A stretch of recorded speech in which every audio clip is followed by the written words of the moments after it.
If you are struggling with passing in FC25, that's completely normal. We just move into a brand new game with brand new passing mechanics, and if you are looking for these new meta ways to pass a ball in FC25, well, that's the reason why I am here today. On this video, ladies and gentlemen, let me give you a full, complete, and the only passing tutorial you need to watch in FC25. I'm going to show you the best ways to pass a ball in every situation, so let's jump straight into the video. FC25 is here, and of course the most important thing about the game is coins. Don't you worry about the cost anymore. Check out lootbar.gg. Lootbar is the cheapest and the safest platform on the market. They are 10% cheaper than all other platforms, and another 8% off to use my promotional code, and another 5% extra coins. Buying 1 million coins in-game will cost you 10 times more than Lootbar. Many huge content creators are using Lootbar, and not only them, many users stick with Lootbar as well. Fast delivery within 30 minutes. Don't forget to use my code Y5K for extra 8% off. Looking for coins? There is not a better platform other than Lootbar. Now, first thing first, we have to talk about controls and how to perform every single pass in FC25. Starting things up with a normal ground pass, all you have to do press X on PlayStation or A on Xbox. Next up we have got the pinged pass, which is by holding the R1 button on PlayStation or the RB button on Xbox and then pass the ball. Next up we have got the swerve pass, performed by holding the L2 button on PlayStation or the LT button on Xbox and then pass the ball with a lot of power on the pass. Next up we have got the pass and go. After you pass the ball, you're gonna see your player trying to get in behind. All you have to do, hold on the L1 LB button and pass the ball. Next up we have got the lofted ground pass, to perform a double X on PlayStation or double A on Xbox. Now let's talk about through passes. To perform a normal through pass, press triangle on PlayStation or press the Y button on Xbox. Next up we have got the lofted through pass. To perform a double tap the triangle button or double tap the Y button on Xbox. Next up we have got the swerve through pass. To perform it, hold on the L2 button, LT button and then pass the ball with a lot of power on the pass. And of course we have got the lobed through pass. To perform it, hold on the L1 button or the LB button and then pass the ball with a triangle Y button. And the last one we have got the precision passing. With this one you have to control where do you want to pass the ball exactly. To perform it, hold on the R1 button or the RB button and then pass the ball. Next up we have got the cross. If you want to cross a ball, press the square button on PlayStation or the X button on Xbox. Next up we have got the driven cross. To perform it, hold on the R1 L1 buttons or the RB and the LB buttons and then cross the ball.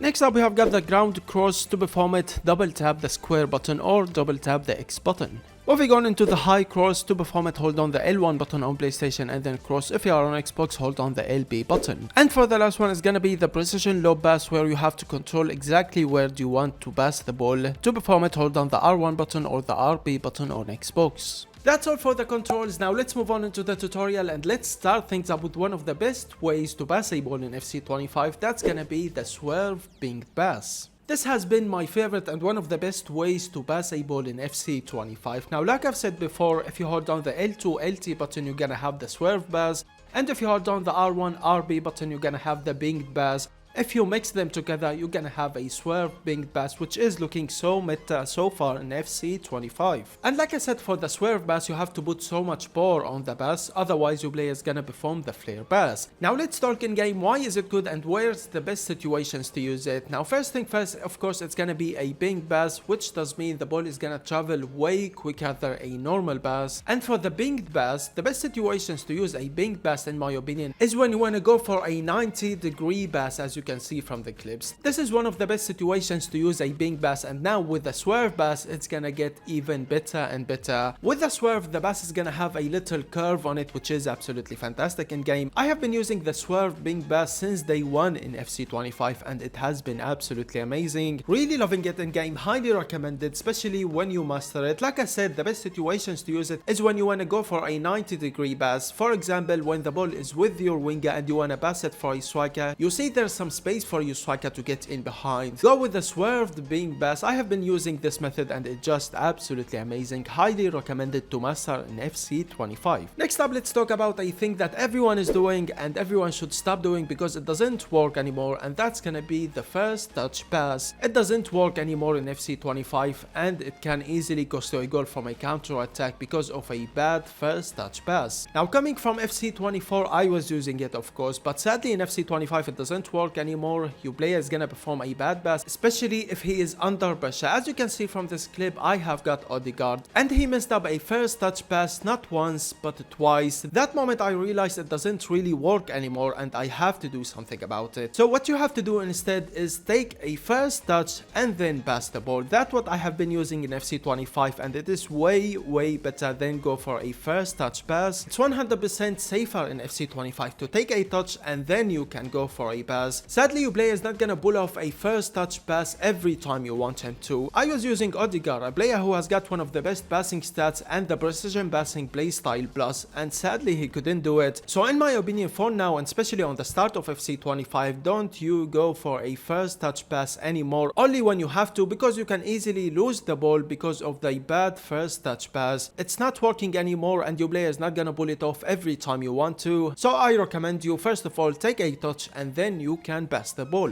Next up, let's talk about one of the most meta crosses in FC25. That's gonna be the driven ground cross. Hold down the R1 and the L1 on PlayStation, or the RB and the LB on Xbox, and then double tap the square button. Like I've said before, to perform a driven cross you have to hold down the R1 L1 button, and to perform a ground cross you have to double tap the square button on PlayStation or the A button on Xbox. Mix them together and you're gonna have one of the most ways to cross a ball and to pass a ball in FC25. That is the driven ground cross. Ladies and gentlemen, I have been scoring goals and goals using this method, and I highly recommend you to master it in FC25. It's looking absolutely meta in game. It's better than last year and the previous years as well. Now with the driven ground cross, most of the times your player is gonna cross it to the far post, to the player who is on the far post, and of course that depends on how much power you put on the cross. If you put too much power, of course it's gonna go for the player who is on the far post. If you put little power on the cross, of course it's gonna go for the player who is on the middle or the player next to your player who is crossing the ball. Really loving it in game, and like I've said, I think it's one of the most ways to cross a ball or pass a ball in FC25, especially when you are cutting inside with your winger and you have got another winger who is inside the box. Even if there is a defender marking him, you're gonna see him escaping from the defender and finishing. 90% of the goals that I have scored in FC25 so far is by using the driven ground cross. In my opinion, I think it's the new meta cross in FC25. Highly recommend you to master it right now. Next up, let's talk about through passes. Of course, you can go for a normal through pass, triangle Y button, or you can go for a lob through pass, which is by holding the L1 button on PlayStation or the LB button on Xbox. And of course, if you are using a player who has got the incisive pass playstyle plus, his through passes will be even better and better in game. Now, as we all know, you can trigger one of your players to get in behind, and that is by pressing L1 or LB while aiming at that player, and you're gonna see him trying to get in behind. And that's what you want to do before performing a through pass. You need a player who is trying to get in behind, then you can go for a through pass or a lob through pass. So if you don't have a player trying to get in behind and you want one of your strikers, for example, to get in behind, press the L1 LB button and you're gonna see him trying to get in behind and trying to break the defense line. That time you can go for a through pass, and the times that you have to go for a lob through pass, not a normal through pass, is when you have got a player blocking your way. That time if you go for a normal through pass, of course the defender is gonna intercept the ball, so you have to go for a lob through pass, which is again by holding L1 button and then pressing the triangle button and going for a through pass. You're gonna see your player performing a lob through pass. It's good, to be honest with you. No big changes for the lob through pass in FC25, so yeah, keep using it the same way that you were using it in FC24. Next up, let's talk about the ball roll pass, which is absolutely great. If you don't have enough space to pass the ball, you can perform the ball roll and then pass the ball. It will give you player more space and more vision to pass the ball. Not only the ball roll though, you can use many situations. For example, the drag back pass. Not only that, also the flare nutmeg pass. They are all absolutely great skill moves to give you player more vision and more space to pass the ball. And you have to pass the ball while your player is performing the skill move, not after and not before your player performs the skill move. No, while your player is performing the skill move, you have to go for a pass, and it's absolutely great, and it has been always great, especially for the ball roll pass. We have seen it in FC24, FIFA 23, FIFA 22. It has been always there. The beauty of it, it will give your player more vision and more space to pass the ball. Like I said, when he is performing the ball roll, go for a pass. I've been using this for years and years, and it's still here in FC25, and one of the best ways to pass a ball without getting intercepted. With that being said, lads, this is the video done. These were one of the best ways to pass a ball in FC25 with the new passing mechanics that we have. I hope you enjoyed the video. Don't forget to subscribe and like. If you have any questions, let me know in the comments below, and I will see you all in the next video. Peace.